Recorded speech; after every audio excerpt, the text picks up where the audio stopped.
Good evening and welcome to Regulation and Licensing meeting. Thank you.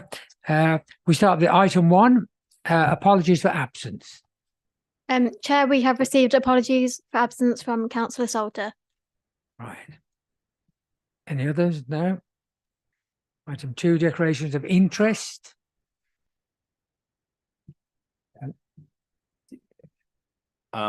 I perhaps need some guidance on this, but I feel I've probably got a non-pecuniary interest in the footpaths issue, being a member of the Ramblers and being the secretary of a Lichfield Ramblers group. So I put that out there and seek guidance. I don't think it should affect my making a decision, but I think it's important that people know that.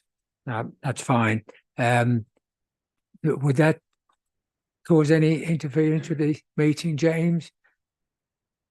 Christy, you're happy with that? It's non-pecuniary. It's been put onto the record. Presumably you're not involved in the consultation response that's come back from them. So yeah, I wouldn't consider that as a pertinent matter. Thank you very much. Will, are you comfortable with that as the...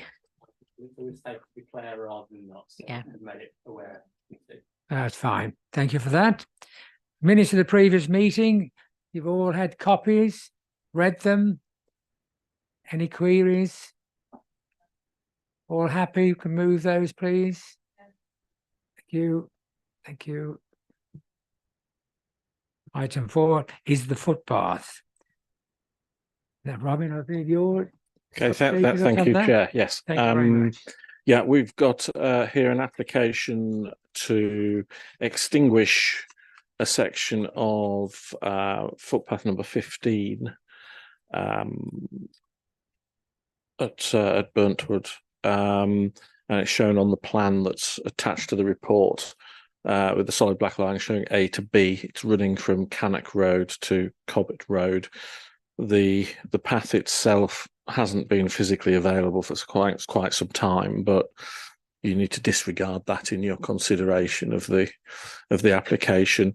The basis for making an extinguishing order essentially is you'd need to be satisfied that the path's not needed for public use, with a further consideration of the likely use that the path would receive if it was to remain in situ and be open and available. So you've got to effectively consider it as if the path was available for use. We've carried out the usual consultations with user groups. There were initially 2 indications of possible objections, one from the Peak and Northern Footpath Society and one from the Staffordshire Ramblers. The Peak and Northern have withdrawn their objection. They asked that we carried out a bit of additional consultation by posting notices at each end of the path to gauge local support or opposition to the proposals, and having reported back to them that basically we didn't receive any responses whatsoever or any views to it, then they were satisfied that the proposal wasn't unreasonable in that respect, and therefore they've indicated that so long as the order is correctly made, etc., then they've got no objections. That only leaves the Staffordshire Ramblers objection. We did go back to them with to answer some of their queries, etc., but they've confirmed that they would maintain their objection, which is more on principle than anything else in many respects. But looking at the path, essentially, once upon a time it'll have been across open fields and part of a long walk. Now it's effectively running through in an industrialized area. Alternative routes for the majority of anybody wishing to use that path would be quite easily served by Cobbett Road and Atwood Road onto Cannock Road. So officer's assessment of the proposal is that it's I think it's reasonable to say it's not needed, and in terms of the likely use it would receive if it was opened up, is very minimal, because it serves very little purpose indeed. Therefore, the recommendation is to make the order, But members perhaps need to be aware that if the order's made and there are objections, then the order would be sent off to the Secretary of State to be determined either by way of a written representations procedure, a hearing, or a local public inquiry. At which point the applicant and the authority would be expected to have some input into defending the order and its decision. So the authority would at very least be facilitating that in terms of case management, venue provision, and putting a case in support of the order. And likewise, the applicants would be well advised that they need to make their own representations as well as that. The recommendation is, as set out in the report, that it's the order's made. If there are objections, that it's referred to the planning inspectorate for determination. If there are no objections, that the order be confirmed. Thank you very much. Questions, Councillor Evans? Yes, Chair, this was probably very well used footpath in the past before it was an industrial area, because that is where the workshops were in the mining area. So it's a shame, I think, that it has been allowed to become overgrown, which is obviously evidence that it hasn't been used for years. It does say in the report that a temporary obstruction can be disregarded. So for clarity, just can I ask what constitutes a temporary obstruction? However, it is fine to have a traffic-free route, and I understand that. But I can't see that being enclosed on either side and with no street lights is really going to be a safe, without adequate lighting, that it would be safe at all. And as there is an alternative, safer route, I would support the proposal, although I don't like to think that public footpaths are being deleted in any way. But in this instance, I do think that it sounds as if it's not going to be a very safe route if it is opened up. Okay, Councillor Bagger. Can I have an answer to my question? Yes. Sorry. Thank you. In terms of what's a temporary obstruction, even a building would be considered a temporary obstruction. So you've basically got to regard anything that's over there. There is fencing over it, and there's been fencing over there. But even if there'd been a building there, that would have to be disregarded. So it's pretty much you've got to consider the path as if it's completely open. On the safety aspects, well, that's obviously a genuine concern. That might be a factor in consideration of the likely use it would receive, but obviously it's not a specific consideration in making the order. That's purely on whether it's needed or not. But to say the safety aspects are obviously going to have a bearing on the likely future use in considering it in those terms. In view of the fact there is that alternative, I think that that sways me, although I don't like, as I said, footpaths being extinguished. Thank you. Councillor Braga, please. Thank you, Chair. Two things. One, and I'm sorry if I missed it, reading through here, I can't see the reason that the applicant is applying for this, what the advantage to the applicant is, I can't see stated there. Clearly I can guess. I don't know. And the second thing is, I am concerned because although the path clearly isn't used at the moment, once it's extinguished for good.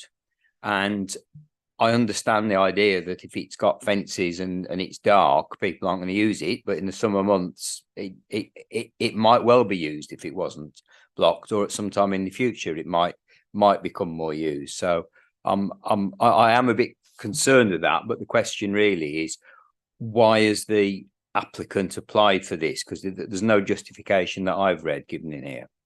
Thank you. I mean, the application originally came out as per paragraph 3.3 of the report to do with the planning application and the development of the site at the Cobbett Road end. That led to a site meeting to look at options available for there is planning permission for an extension to the industrial units, and as it stands, then that leaves the area between the industrial units and where the path is very narrow and there's vehicular movements, etc. They did initially apply under town and country planning, but their advice was that this wasn't actually necessary for the development to take place, but it was desirable. So they therefore submitted the application, but the motivation behind it was the development of the site and I guess site security, because the option is that they open up the path. But those aren't valid. The consideration is whether the path's needed or not. That's the only consideration, whatever their motivation is behind it. Thank you, Robbie. Yes, very quickly come back. Because that's what puzzled me, that if it wasn't needed to be even temporarily closed for the building work to be done, why does it need to be closed once the building has been done? And that seemed to me that there wasn't a rationale, but I understand what you said. Yeah, I think the other point is what I say. It's very tight, and there's going to be vehicular movements and parking immediately adjacent to the path. But the path's actually at a level there's actually a drop at the moment, a sheer drop of about 1 metre between the level of the industrial units and the level of the path. So I suppose the other motivation to say would be, if I wouldn't be keen trying to park a vehicle where the parking is at the moment, because there's the danger of driving off the edge of a 1 metre drop as well. And I doubt they're going to be able to resolve that through this, but at least it's I guess it's another consideration, because they're going to struggle to be able to infill too much because of utilities and things that's under. So there's a mix of reasons and their motivations, but I say it is very much down to whether it's needed or not. Okay. Yes, Councillor. I've just been looking at Lichfield Live this afternoon. There are already 2 comments on the article there about this footpath. One reads, "I've walked past this path so many times I didn't even know it was there. If it was restored, I'd use it every day." Another one saying, "This pathway has been neglected and overlooked for many years, hardly visible because so overgrown. I would certainly use it if access was made." So those are two which have come up. Just this was actually published yesterday by Lichfield Live. I just give that as information. Thank you. If I can respond, Chair, I mean it's interesting to note that these comments go on there. Yet for 6 weeks there were notices up inviting comments to be submitted for inclusion in this report, and not a single comment was received. And it's been in Lichfield Live that this meeting is taking place tonight, and that's on the agenda. As you say, taken for 6 weeks. So as Councillor Ankerdale. Thank you, Chair. In the light of everything that's gone on, and I've read the report, I propose that we accept the application. Thank you. All in favour? Or do any? Thank you. A seconder. Yeah. All in favour? Right, we move that. Thank you. Item 5 is the taxi licensing policy. I believe that will be you, James. Thank you, Chair. Good evening. So this is in relation to a proposed review of our current policy around hackney carriages and private hire vehicles. So the council currently has a policy that was written in 2022, and the committee's asked tonight to approve the objectives and timeline of the review that's in section 3.6 of the report. To provide some background to it, the policy sort of adds context between what the law says and how we implement that locally. and some of the objectives of the review came out from a meeting with the taxi drivers back in October, and some of their concerns about the current policy. There are several areas that we propose to look at during the review, and this will involve consultation with key people, particularly the drivers, but also other affected parties. And the areas that we propose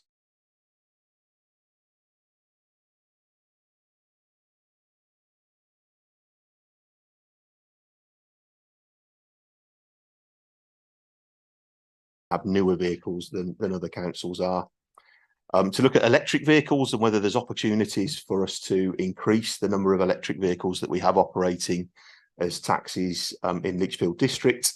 The same for wheelchair accessible vehicles, and what levers there could perhaps be to increase the number of those. To do a fare review. So the council sets the fares that Hackney carriage drivers can charge, and the drivers are keen for us to review those and ensure that they remain competitive. And to use it as an opportunity to look at the enforcement aspects of the policy. So currently we have a penalty point system where drivers that breach the conditions of their licence or commit other criminal offences tot up points, which then leads to a sanction. And an alternative option would be that we, through the policy, have a list of infractions or contraventions, and then a list of sanctions that are then applied. And that policy can be approved by the committee, and then officers can implement that. And then the last part is the policy itself. It's not particularly well written, and it is quite complicated. So we would use this as an opportunity to simplify it.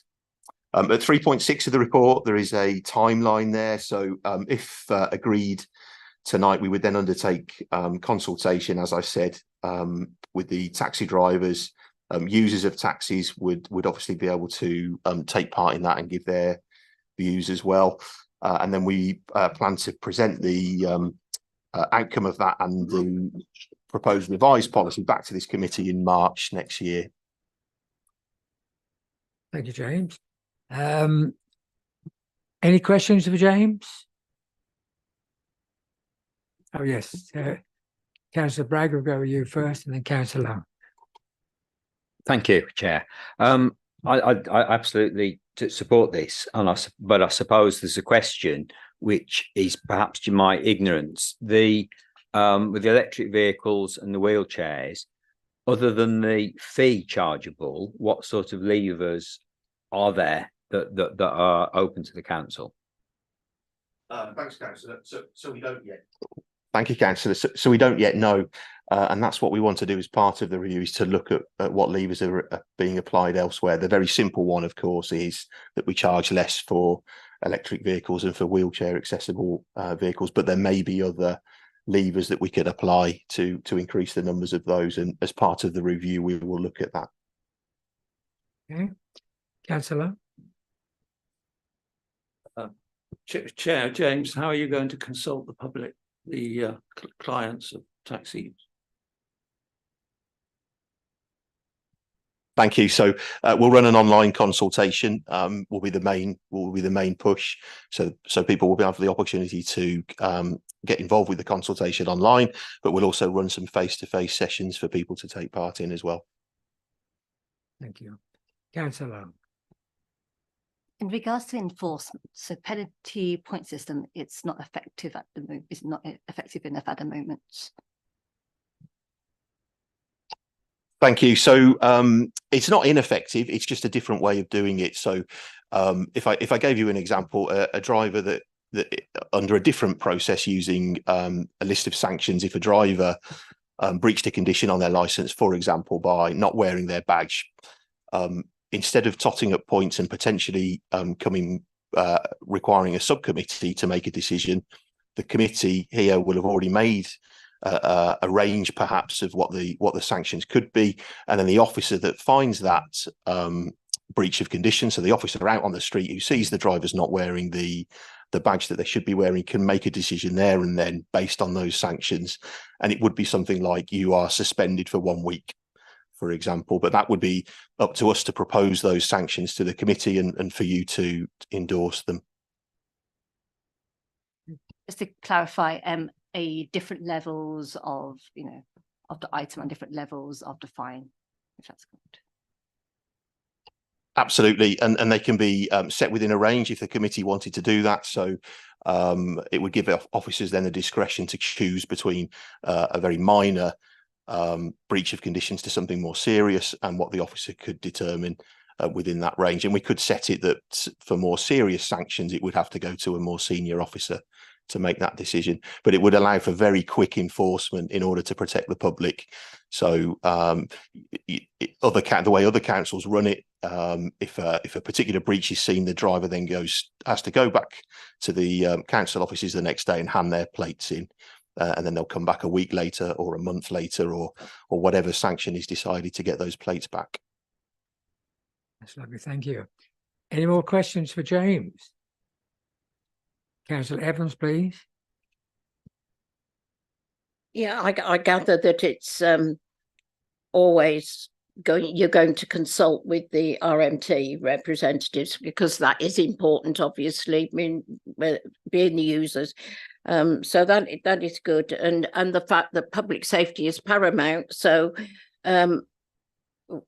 the fees and the charges need to be able to cover the costs adequately, because we need to be comparable with other authorities as well, and I understand that is being done, so that because if we're not, it just doesn't reflect very well on us. I think all the objectives are important, particularly as I've said, to protect the public. As far as disabled travellers, and I understand you're talking about wheelchair users, but there are disabled people who, like me, walking, but do find it difficult to get into vehicles. So I gather that encompasses this disabled, is not just wheelchairs, but it's other people that do find accessibility important. That's correct, councillor. So we would look at all disabilities, and there is already a condition that requires drivers to assist passengers that need assistance in order to get in and out of the vehicle and so on. But absolutely, it would be all disabilities. People who are partially sighted are another group that have particular issues with transport, and those that use assistance dogs. So all of that would be looked at as part of the review. Thank you. So on that basis, then I support the recommendations, because I do think it's important that we review them regularly and we keep up to date, because things change so rapidly. Who knew a few years ago about electric vehicles? But so it is important. Thank you for that. Councillor Chetland, you wanted to... Thank you, Chair. It was just a quick one, just to encourage the face-to-face meetings as opposed to the online responses, because you tend to get a much better response. I presume the October meeting was a result of the discussions over the taxi ranks, was it? Was that meeting set up? That's right, councillor. Yes, so we in the past we've had regular meetings with the RMT. Through COVID, that stopped, but we've started that up again. So the October meeting was particularly around taxi ranks in the city centre, but it was a great opportunity to build that relationship up again with the RMT. We had quite a good turnout from drivers, and then we've got another one planned with them very early in the new year. So that will be a regular thing going forward. Thank you. Any more questions? All happy to approve? Yes. Thank you very much. Item 6, that's you again, James. Enforcement fees, charges and penalty amounts, please. Thanks, Chair. Yes, so this is a review that we've undertaken of the fees, charges and penalties that the Regulation and Enforcement Service imposes under a range of circumstances. I should probably explain what functions come under that. So that's environmental health, licensing, a little bit of planning enforcement, but they're predominantly where these fees, charges and penalties come from. We've gone through a process where we've consolidated them all into one document, essentially, and we've added the penalty aspect as well, which is another thing that the committee will have looked at in the past. In terms of the recommendations, as you can see in the report, we're asking the committee to approve the proposed fees, charges and penalties that are at Appendix 1 for them to come into force on the 1st of April. At Appendix 2, there is another list. Those are fees and charges that are set nationally in law. So those are simply for the committee to note. And in terms of going forward from here, the committee's recommended to allow the chair and the assistant director of operations, regulation and enforcement to confirm the fees in relation to taxi vehicles and taxi operators, because again, with those in particular, we need to undergo a consultation process. And obviously that will take some time, ready for them to come into effect on the 1st of April. And there's a plan there for going forward as well. So the proposal is that we review these annually, and they'll go up essentially automatically and then be brought to the committee for you to note essentially. So to get into some of the background, you'll have seen there's more than 200 of these. And a huge amount of work has gone into this by officers in order to look at when they were set, look at the impact of inflation since they were set, to look at what all our neighbouring authorities are charging, and to make sure that we're recovering our costs. So behind this report, there's a huge amount of calculations and benchmarking that's gone on. As you heard, there's two differences. One's that the council is free to set themselves at Appendix 1, and then those that are set in law at Appendix 2. All of them, there's no VAT that is applied to them, as you can see at 3.4. And the idea of this is to make sure that the council is recovering all the costs involved in doing this activity in terms of fees and charges. And then for penalties, which relate to fixed penalties for a range of different offences, most of those are set in law, but there are some where the law sets a range that the council may choose from. And as you'll see, we've proposed that we set locally the maximum that range allows. Excuse me. And the reason for that is to make the most of the deterrent aspect. So, excuse me, Chair, while I take a drink. Apologies for that. So yes, the proposal is that we set the maximum, and as I said, that's to provide the maximum deterrent locally. As you'll see in the report, we expect that will see a slight decrease in payments, but as is done currently, those will then proceed to court, and the magistrates will determine what the fine or the penalty should be. As I said, the charges relating to taxi vehicles and taxi operators are subject to consultation. So alongside doing the consultation around the taxi policy, we'll also consult on those particular fees and charges. And our hope is that these will come into force on the 1st of April. In terms of what this means overall, in terms of money, you can see at 3.14, we've provided a summary license by license of what the effect is predicted to be by making these changes. And these are very much predictions, because we obviously don't control the number of the various licenses that we issue. So this is based on current figures. Some of this additional income will be used to go after those that are unlicensed. So within those categories, we know currently there are people doing those things without a license when they should have. So some of the extra funding will be used to identify them and either stop that activity or bring them into the licensing scheme. And if councillors have looked already, Appendix 1, as I said, there's a long list there by activity type and what we've proposed to see. If I explain the sheet of interest in particular, will be the very right-hand column, the benchmarking aspect. So where we have proposed a 51% increase or more, the benchmarking figures are laid down there. So you can see what our 9 neighbouring local authorities have set the fee at, and also the median. And councillors will note that in the vast majority of those cases, we are well within the range and more often than not below the median. And essentially that reflects us not reviewing many of these fees and charges for some time. And if you're happy, Chair, that's me complete unless there are questions.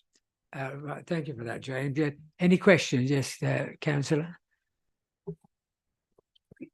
Yes, it was interesting to see what people can get fined for. There seems to be a bit of a disparity between dropping a piece of litter at £500 and fly tipping at 1,000. Is that because if there's a court case, they can get maximum fines of up to 30,000? Is it something like that now, or is that just a ticket thing? So in terms of the maximum penalties in court for litter, it is £2,500, the maximum, and for fly tipping, it's an unlimited fine. So the government previously set ranges, and earlier this year they changed the law to allow that to extend the range, so it became a higher amount. So currently for fly tipping, we are charging the fixed penalty is £400, and that is a national penalty, so everybody's charging that £400, including the Environment Agency. But as you can see, we can now set the fixed penalty up to £1,000, and that's the recommendation. You'll note that there is a 50% discount for early payment, so that perhaps, and our hope is people will pay early. It's better for them, it's better for us, and it keeps cases out of court. And you'll note then, obviously, the fixed penalty at 50% is perhaps more realistic. Thank you. Okay, a couple of other things. It seems a bit of a disparity to the smoking in public places as well, only being 50, as when you drop a piece of litter in a public place, it's 500. Shall I just tell you my other ones? Who suggested that a hypnotism permit? Was that a suggestion put to you? Under what circumstances? And what's a high hedge application? Was what another one. My last point was you said you're going to round to the nearest fiver. I understand that people don't carry change now, but it should say we're going to round up to the nearest fiver then, unless we're going to round to the nearest fiver, in which case we're going up £4. We've rounded up on every single one, just to clarify the point in there. Okay, thanks, Councillor. I think I've got 4 questions there. The smoking fixed penalties are set in law, so we have no discretion over these. And the reason they are so different is they are set by the Department of Health, whereas most of the others are set by DEFRA. So that's simply the difference there. And it is difficult because the Department of Health require a different fixed penalty template compared to all the others. So that's that question answered. In terms of hypnotism, as far as we know, we've never issued a license for this, but you need a license for a public display of hypnotism. So again, we've listed it on there and included a charge. High hedge applications, this is an unusual bit of law. So traditionally, it was always a private matter. If you wanted to complain about the height and the impact of a neighbour's hedge, you would have to speak to a solicitor and take private action. In 2003, the government changed that so that councils could deal with it, but also allow councils to make a charge for it in order to encourage people to take their own informal action first and to get rid of vexatious complaints. So currently we charge £400 for that, and we do get applications come in. We do everything we can initially to advise the person without investigating it. But as you can see, we've proposed to increase that in order to reflect the costs on the council, because it involves a planning officer and a tree expert to do that work. And then in terms of rounding the figures up, they have all been rounded up. If it's apologies, yeah, they have all been rounded up, which is council policy. Thank you. Councillor Braggett, then Councillor Henshaw next. Thank you, Chair. Yes, just one question. Having looked at this, and it is fascinating. The one that will make the headlines, if there are any headlines, will be the litter fine, I think. But there isn't any information about how many are issued. Now, I know that the issue in there is to do with issuing of licenses, which is why this table is empty.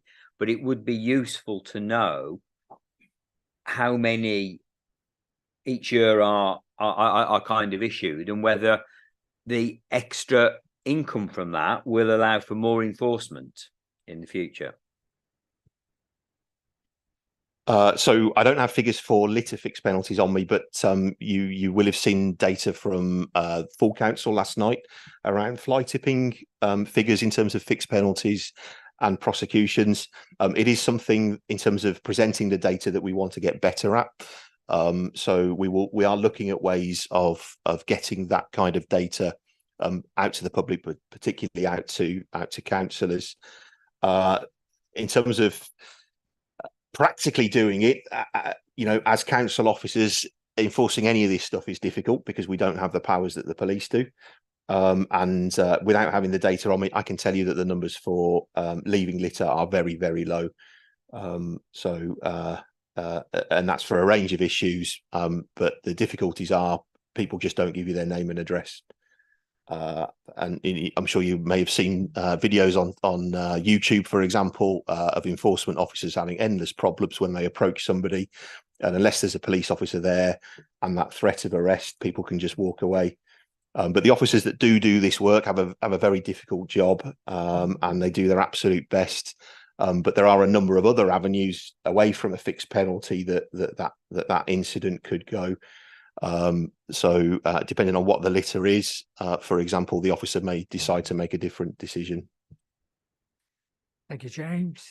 Councillor Henshaw. Mr. Chair, as a new councillor, can I assume that pavement licensing covers cafeterias and restaurants? Yes. Thank you. Yeah. Sorry. So pavement licenses is absolutely to do with outdoor seating in terms of providing food and drink on the pavement.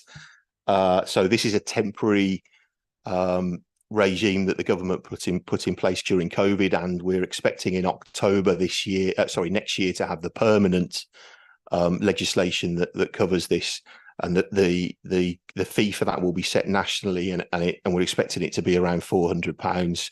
So you can see that's quite a jump from currently.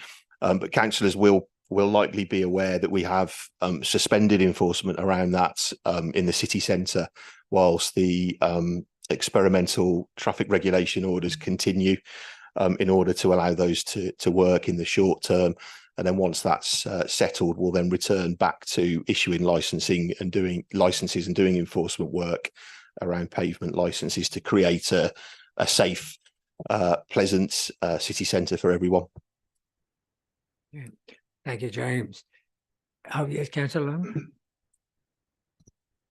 I'm looking at 3.2, where some fees were not reviewed for more than 20 years, it's believed. Do you know what the reason behind this was, and would we expect more frequent review of the fees? And my other question is 3.14. Would we expect in the future if the number of licenses to increase or decrease?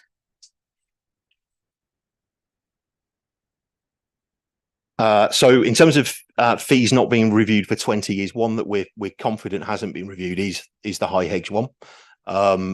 So most councils at the time set the fee at £400, and in many councils, including Lichfield, it's not been reviewed since. So that's the best example of that. It is a minority that the others have been reviewed over time. And in terms of the 2018 report, that was around fixed penalties. So we know that decisions were made in 2018 around what we should set those fixed penalties locally.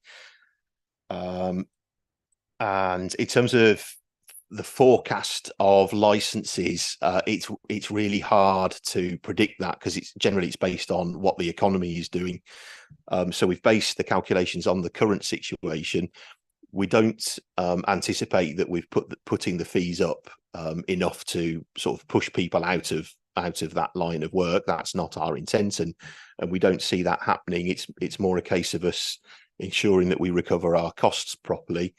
But what we are hoping is the extra enforcement, particularly around some of the animal licenses, things like breeding of dogs, home boarding, that we will pick up people that are currently doing that activity without a license. So our hope is, with a strong economy and with more enforcement, we should see more business activity in those areas, and the result of that is obviously more revenue in terms of licenses. Thank you. Councillor Evans? Yeah, I was going to ask as well on 3.2 about the because I was surprised that there hasn't been a review for such a length of time on some of them, and I hope that some of these penalties will be a deterrent as well as a punishment, because some people think they can get away with anything. But I wanted to ask a question on 3.14 on G, where you're talking about the fact that there's going to be a further review. Can I just have a bit of clarification on, I understand the camping and caravan, but the mobile home licensing, can I just have a bit of clarification on that, please? So those sort of licensing regimes under G, the camping, caravan and mobile home licensing are all very similar, and it's to do with managing the risks in those places, and the biggest risk often is fire. Now, the reason we've sort of kept this out is these licenses last for a long time.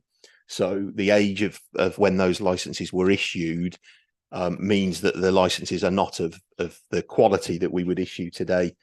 So there is some work that we need to do around the licenses that currently exist, places that potentially may not have a license when they should have. So that work will go on next year, and that will give us a better picture in terms of how many places require a license, how many have a license, and where we are in terms of fees and so on. So you are assuming then that next year that this will be done and sorted? Because next year is soon, isn't it? Next year is indeed 1st of January. Next year is indeed soon, but next year is also 12 months. Yeah. So yes, absolutely, this work will get done next year. All these things come down to capacity, but it is something that has needed to be done for some time, and we will move resources around over the next 12 months to make that happen. Thank you. James, I was going to say, I'm very pleased to hear this, and it is well overdue for it to be done. So I wish you and the team all the best in sorting it out for us. Any other questions? Yes, please. I just wanted to ask about the sex establishment licensing, because I was quite surprised to see that. And it says that there is one in process at the moment, or being used at the moment. Is any of that license fee used to protect the people who work in those establishments? James, can you answer that one? Of course, yeah. So you might be surprised to hear it is a shop that sells items. That means that they have to have a license. We only have one, and the reason we have not proposed to change the fee for that is because there is only one, and we have to undergo some quite lengthy consultation in order to change that fee. So we've left that one as it is. But in terms of the activity that goes on at the place, we don't have any particular concerns about exploitation or so on, compared to other types of premises that might have that word in their business.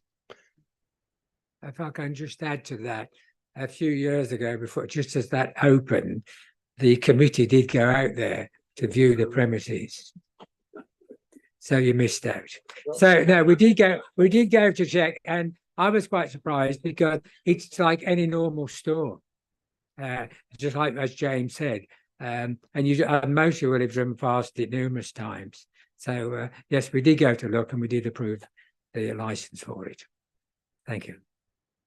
And I would add, Chair, many councils charge a huge amount of money for that license. And when we looked at this, our view was that we would rather for the councillors that know where it is, we would rather that building and that area was occupied by a business rather than risk putting that business out of business by charging excessive fees for that license. So that was part of our thinking in that case. Okay. Any other questions? Are you all happy to approve? Thank you. Thank you, James. Item 7, the work programme. If you look at it, none of us are doing anything next year at the moment. We're not required. We are, yeah. February, yes, but it's not. Oh, it's not ticked off there now. Yeah. So any questions on that, Councillor Evans? Yeah. In view of the fact that we've got the food safety delivery plan, is that going to be a long item, or are we likely to get more things on the agenda? Because I've asked this question before, because sometimes we're here and gone in seconds. People might be pleased about that, but I think in order to do the job effectively, we need to be seen to be doing it. So is this food delivery plan going to be a long item agenda, and is there likely to be anything else on it?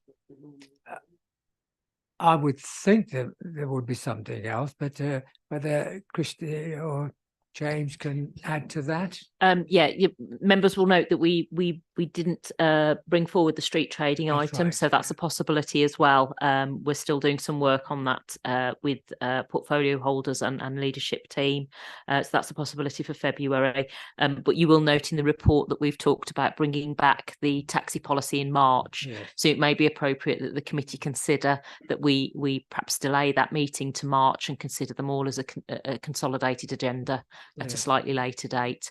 I think the only caveat to that is if we do need to move on street trading in between that, because the street trading consultation to vary the order or revoke the order or amend the order is quite onerous, and potentially that month could make a significant difference in progressing that. So my recommendation to the committee would be that we leave that February date for you to review close to the time, and then include a March date on the programme, and with the fallback that everything will move to March if we don't bring forward that street trading. No, that's fine.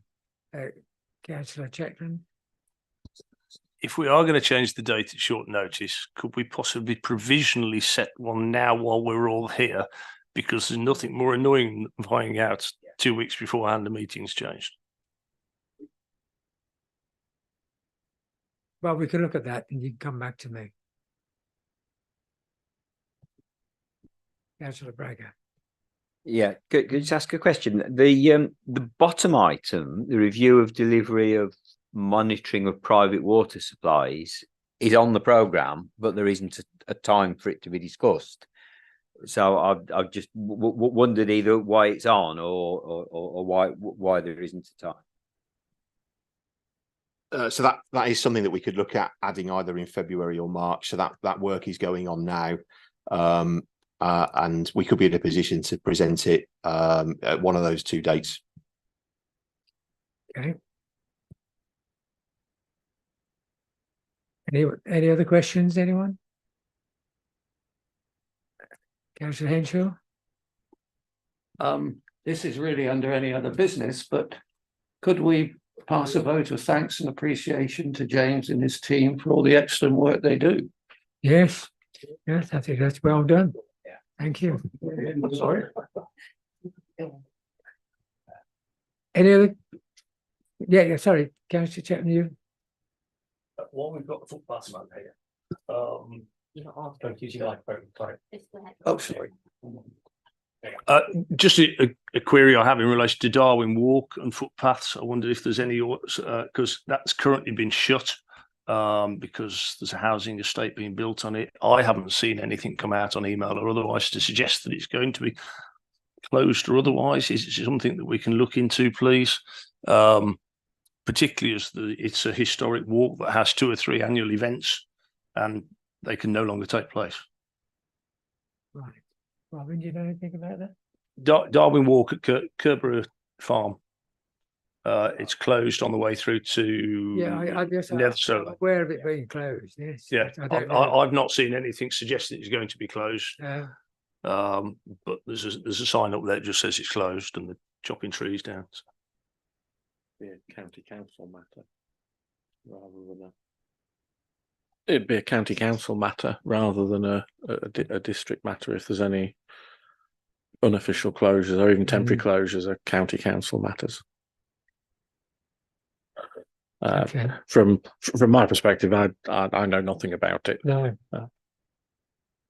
Okay. Right. You wanted to come back, James and Christy, please?